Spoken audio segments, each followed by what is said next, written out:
আসসালামু আলাইকুম রহমতুল্লাহি অবরাকাতুহ। উপমহাদেশের মুসলমানদের ইতিহাসের এক ক্রান্তি লগ্নে দাওয়াত ও তাবলিগ জামাতের শুভ সূচনা হয়।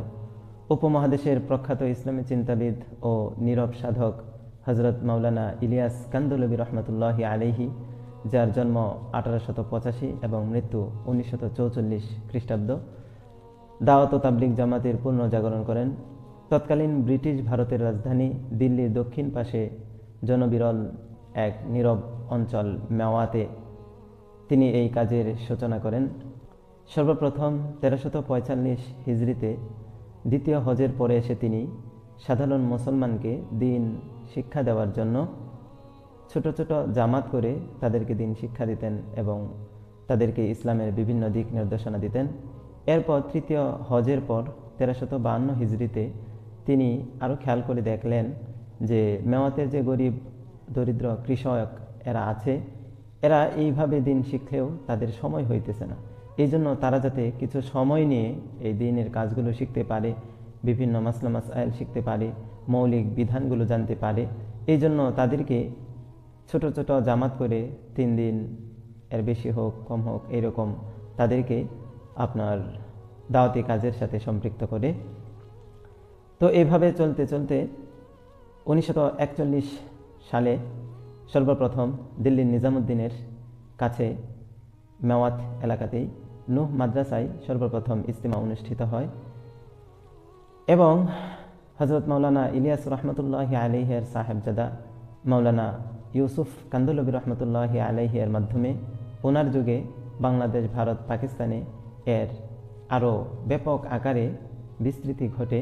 তো সেই হিসাবে 1946 সালে রমনা পার্কের পার্শ্ববর্তী কাকরাইল মসজিদে সর্বপ্রথম ইজতিমা অনুষ্ঠিত হয়। তারপর 1948 সালে তৎকালীন চট্টগ্রামের হাজি ক্যাম্পে ইজতিমা অনুষ্ঠিত হয়।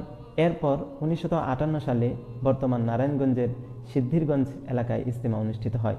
তারপর এর কর্মী সংখ্যা যখন ধীরে ধীরে অনেক বাড়তে থাকে, তো 1966 সালে সর্বপ্রথম তুরাগ নদীর তীরে এখানে আপনার বিশ্ব ইজতেমা আরম্ভ হয়, এখানে অনুষ্ঠিত হয়। তো 1966 সালে যখন ইজতেমা অনুষ্ঠিত হয়, সেখানে স্বাগতিক বাংলাদেশ ছাড়াও বিভিন্ন রাষ্ট্র থেকে তাবলিগ জামাতের বিভিন্ন কর্মীরা এখানে জড়ো হন, উপস্থিত হন সেই ইজতেমায়।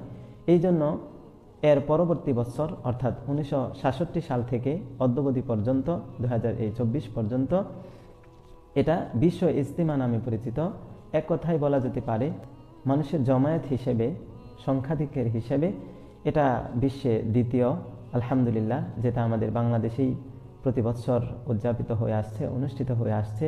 এটা আমাদের বাংলাদেশের জন্য খুবই গর্বের বিষয়। এই ছিল বিশ্ব ইজতিমার সংক্ষিপ্ত ইতিহাস, যেটা আপনাদের সামনে আমি তুলে ধরলাম। সর্বোপরি কথা হলো, রাসূল আকরাম সাল্লাল্লাহু আলাইহি ওয়াসাল্লামের এই বাণীকে আঁকড়ে ধরে, অর্থাৎ বাল্লিগু আন্নি ওয়ালাউ আয়া ওয়া হাদ্দিসু আন বানি ইসরাঈল ওয়ালা হারাজ।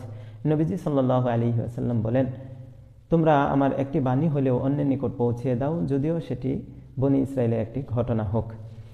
তো বিশ্ব ইজতেমা মূলত মুসলমানদের আকীদা, দিন, ধর্ম হেফাজত করার জন্য এবং তাদেরকে আমলে উদ্বুদ্ধ করার জন্য এবং তারা যেন দিনের পথেই থাকে, ঈমান নিয়ে থাকে, সেই জন্য বিশ্ব ইজতেমা করে এখান থেকে মানুষের ঈমান ও আমলকে পরিশুদ্ধ করে দেওয়া হয়।